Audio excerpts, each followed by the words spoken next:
प्यारे सामीन, मेरी आज की कहानी का उन्वान है अंधेरी रात का राज। एक सर्द और तारीख रात थी।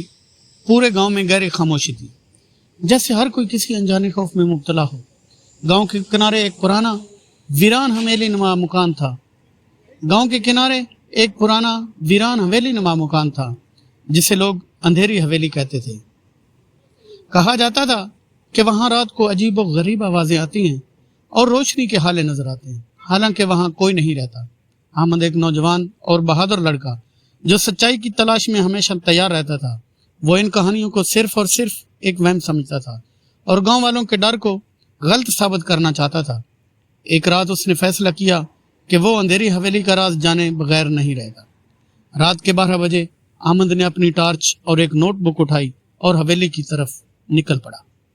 रास्ता घने दरख्तों और कच्ची जमीन से गुजर रहा था, जहां हवा के शोर के साथ अजीब सी सरगोशियां सुनाई देती थी। जब वो हवेली के करीब पहुंचा तो उसे लगा कि कोई उसका पीछा कर रहा है, लेकिन मुड़कर देखने पर कुछ न पाया।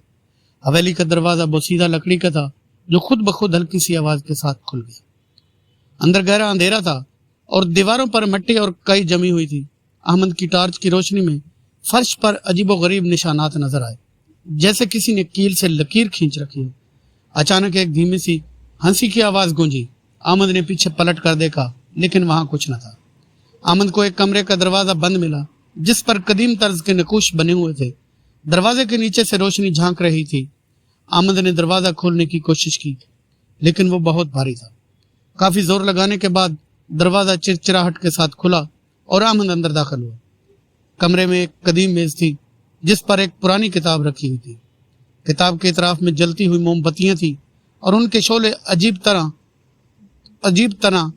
झुक रहे थे। किताब के सफ़ात पर एक नाम लिखा था, ज़ारा। किताब पढ़ने पर अहमद को मालूम हुआ कि ज़ारा गांव की एक लड़की थी, जो कई साल पहले पूरे इसरार तौर पर गायब हो गई थी। गांव के बुजुर्गों का कहना था कि ज़ारा पर असेब का साया था और वो अंधेरी हवेली में कैद हो गई थी। किताब में लिखा था कि जो हवेली में कैद हो गई थी, किताब में लिखा था जो भी इस हवेली में दाखिल होगा उसे ज़ारा की कैद खत्म करनी होगी, वरना वो हमेशा के लिए गायब हो जाएगा। उसी वक्त अहमद को महसूस हुआ कि कमरे का दरवाजा खुद ब खुद बंद हो गया है और एक पुरस्रार साया उसकी तरफ बढ़ रहा है। साया एक धीमी मगर खौफनाक आवाज में बोला, तुम यहाँ क्यों आए हो? क्या तुम ज़ारा को आज़ाद करने की हिम्मत रखते हो? अहमद ने हिम्मत जमा की और कहा, मैं ज़ारा को आज़ाद करने आया। साया बोला, अगर ऐसा है तो तुम्हें मेरी पहेली का जवाब देना होगा। अगर मैं वो हूँ जो हर जगह मौजूद हूँ मगर पकड़ा नहीं जा सकता, बताओ मैं कौन हूँ? अहमद ने सोचा और चंद लम्हों के बाद जवाब दिया। जैसे ही अहमद ने यह जवाब दिया, कमरा रोशनी से भर गया और साया गायब हो गया। दीवारों पर एक रोशनी का दरवाजा नमूदार हुआ। अहमद उस दरवाजे से गुजरा तो उसने देखा कि ज़ारा एक आईने के पीछे कैद है। अहमद ने आईने को तोड़ा और ज़ारा आज़ाद हो गई। ज़ारा ने अहमद का शुक्रिया अदा किया और कहा कि वो अब आज़ाद होकर अपनी दुनिया में जा रही है। हवेली दोबारा खामोश हो गई। अंधेरी हवेली में कोई आवाज नहीं सुनी।